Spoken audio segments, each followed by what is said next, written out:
The Panzer I may be the start of that iconic line of German tanks, but it is no way the start of the story. We're familiar with the early steps, such as the A7V or the LK2, and then you hit the interwar gap.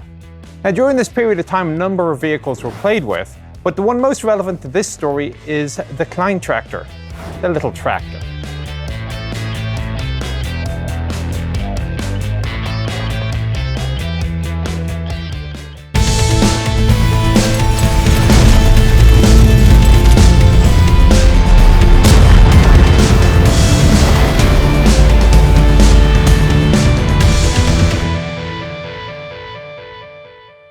In 1929, Krupp was asked to come up with a vehicle that could be used for reconnaissance, as a weapons carrier, or as a towing vehicle.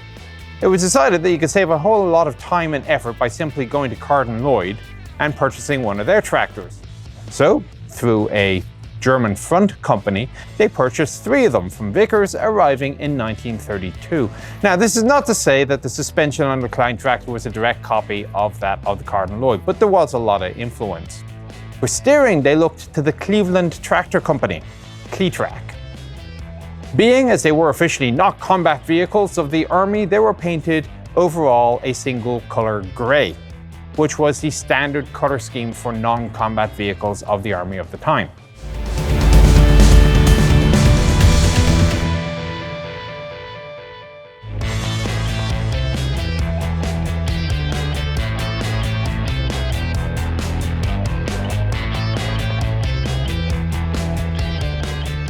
Come 1933, Krupp is notified that it will receive orders for approximately 150 Kleintractors, codenamed Landwirtschaftliche Schleppers, agricultural tractors, also known as 1 Series vehicles. Now, these are unarmored hulls, but they were certainly more than enough to get drivers schooled up on how to use these things. Armored superstructures were designed for later installation on top, but a variety of issues meant that the vast majority of Kleintractors never received them. So, enter the Series II agricultural tractor. One of which is sitting behind me here at Panzer Museum Munster. It is better known as the Panzerkampfwagen I Ausführung A, or the SDKFZ 101.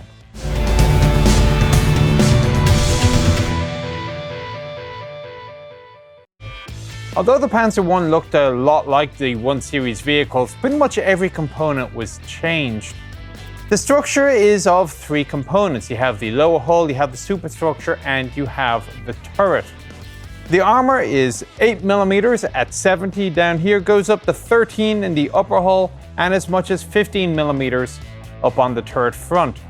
The standard was to protect against 7.92mm armour piercing at all ranges up to a 30-degree angle. So yes, this was designed to take fire. It wasn't purely a training vehicle, although in practice it was used as much to develop doctrine as it was in combat.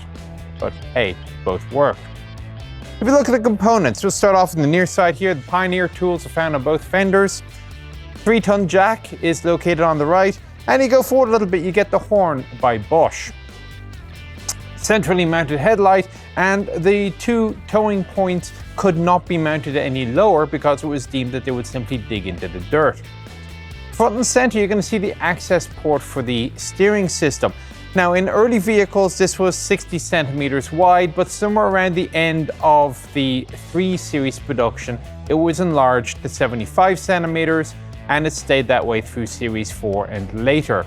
Now, just to be clear on this, Series 2, 3, and 4 were all Panzer I Ausführung A. Series 5 and 6 were Ausführung B. And the difference in the 2 from the A and the B is more visible when you get around the back.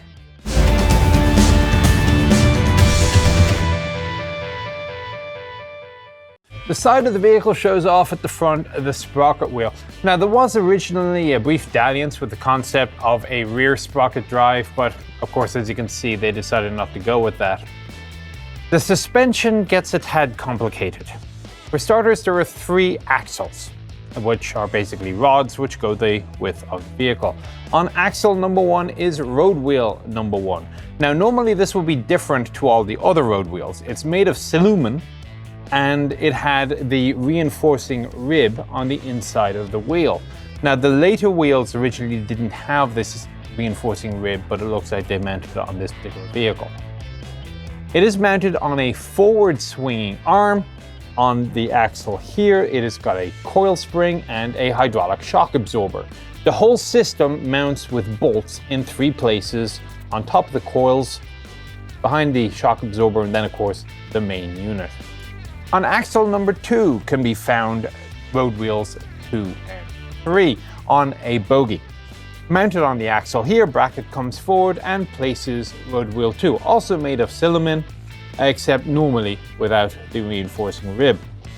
The mounting point for the leaf spring is found here as well, and the axle or hub for the third road wheel is basically mounted directly to the leaf spring. So, should this part of the wheel hit an obstacle, the entire bracket will swing up, forcing the next wheel down, except of course it's got the leaf spring which forces it back up again. And then you move on to the next bogie.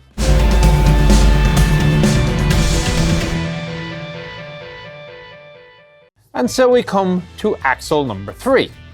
Road wheel number 4 is mounted in a similar manner to road wheel number 3 on the end of a leaf spring.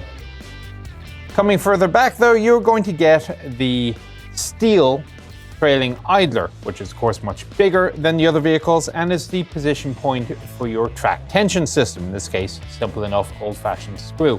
Oh, by the way, the leaf springs are an indicator also between an Ausf A and an Ausf B. On an A, they're mounted above the axle. On a B, they're mounted below. Axles 2 and 3 are of course connected by this U-shaped strengthening bar. Now all this is before you get to the track, which as you can see is supported on 3 return rollers. It is a skeletonized track system, 89 links per side, and the skeleton has some advantages when it comes to letting mud and dirt out of the system, and it reduces the chances of throwing the track, but on the other hand it also reduces the effectiveness of the track in reducing ground pressure. The guide horns, which were part of the track links, often were hollowed out as well to again allow mud and such out. The pins are very simple. They have a head on one end.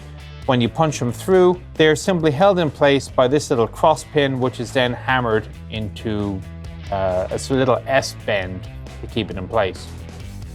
While we're down here, we can also see the row of bolts, which is used to hold the top half of the tank to the bottom half of the tank. All in all, the system would span a 1.4 meter trench, climb a 37 centimeter step, and ford a 60 centimeter depth of water.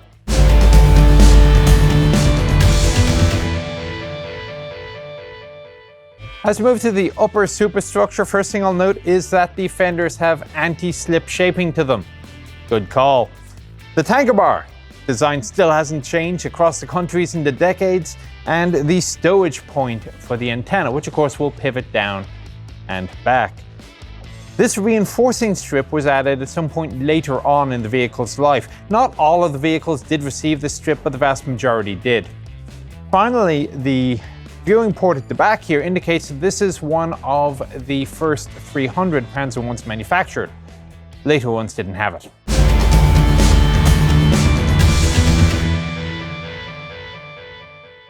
Further identifiers at the back. Now, if you can see the trailing end of the running gear, well, look for the idler wheel. The trailing idler on the Ausf A, this is replaced by a 5th road wheel and a raised regular idler wheel on the Ausf B. This also required adding an 11 extra track links to the system. Fuel filler ports, there are 2 on the Series 2 and 3 vehicles. The fuel tank, as you can see, is directly underneath, a little bit of a distance down, so you got to use a hose or a long funnel to fill up the 140 litres, which coincidentally would get this vehicle 140 kilometers. On Series 4 and later vehicles, there were 4 fuel filler ports, so there's an identifier there. Now, because the Ausf A had a different engine to the Ausf B, the entire engine deck also will look differently. So the grille on the Ausf B is located off to the side. On the left-hand side is a longitudinal access hatch. On the Ausf A, we have the 2 access hatches here for the 2 large air filters. Engines. Well, this is a 4-cylinder. It is by Krupp. It's an M305. Puts out a whopping 60 horsepower. It is an air-cooled engine.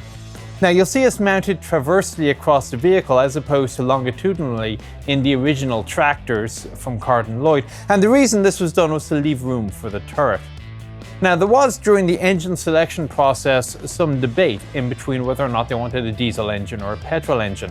Well, petrol or gasoline won for two reasons. Firstly, nothing else in the unit was going to use a diesel engine, and the Germans reasonably enough did not want an additional logistical train just to power the tanks. And the other reason was that there was a thinking process that required that the tank put out the maximum possible horsepower for a series of engagements lasting over about 5 hours. Since the fuel capacity of the petrol engine was sufficient to last 5 hours, and that the petrol engines at the time were a little bit better than the diesels in many respects, petrol was chosen. Now, had that amount of time been elongated to say 8 hours, well, there's an argument for the diesel after all. Now, when you move to the later vehicle, this starts the long association between Maybach and Panzers, because the engine gets replaced by the 38 TR. This is a 3.8-litre water-cooled 6-cylinder. And although the fuel tanks are only increased by 6 litres to 146, the better fuel efficiency of the more modern engine allowed the tank supposedly to go up to 170 kilometers. Max speed on the Ausführung A variant is 37.5 kilometers an hour forwards, 3.3 kilometers an hour to the rear. And lastly, while we're still looking at the back, I will note that you have the typical towing point at the bottom, and the final distinguisher between an A and a B is the fact that the A has the 2 exhaust pipes on the fenders, a B has a single exhaust running along the back. This brings us to an end of the tour of the exterior of the Panzer I. Yeah, now I get to see if I fit inside.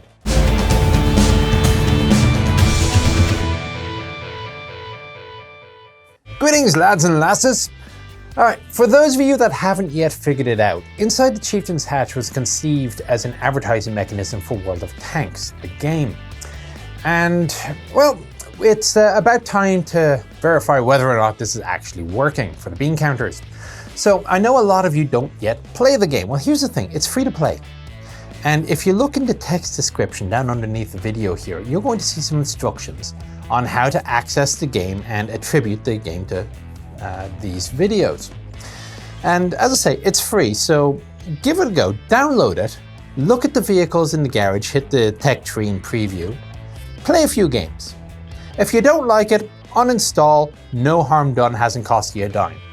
If you do like it, well, congratulations, you found yourself a new time waster while you wait for part 2 of this vehicle to show up. See you there.